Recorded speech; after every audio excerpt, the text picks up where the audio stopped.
وإذ قال ربك للملائكة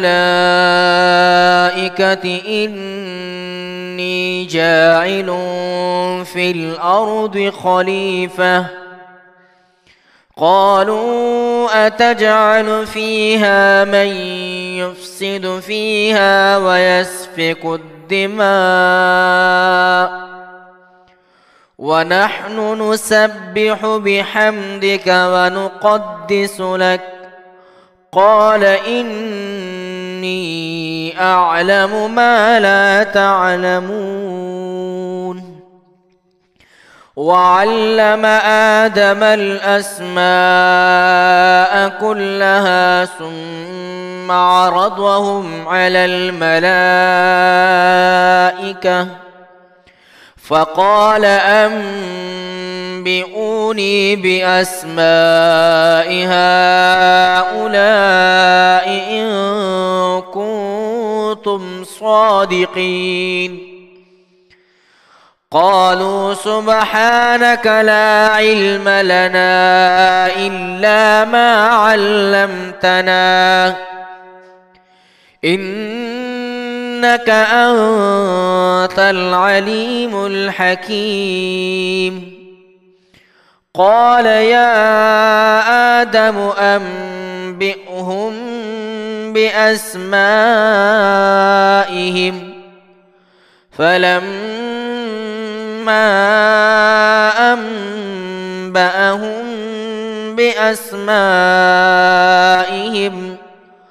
قال ألم أقل لكم إني أعلم غيب السماوات والأرض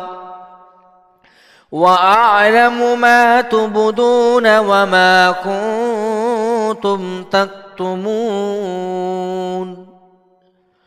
وإذ قلنا للملائكة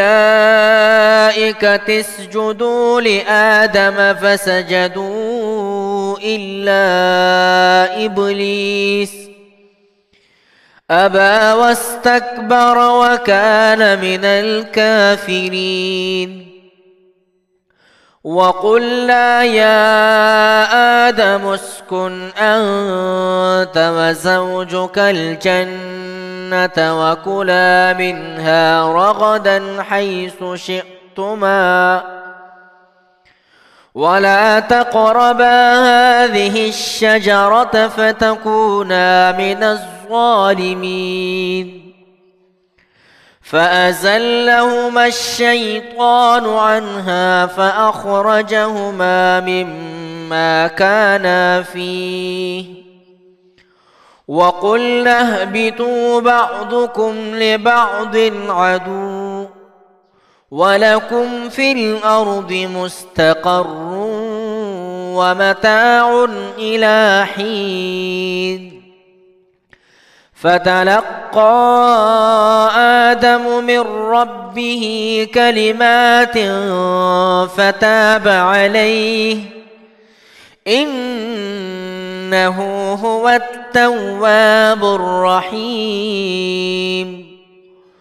قلنا اهبطوا منها جميعا فإما يأتينكم مني هدى فمن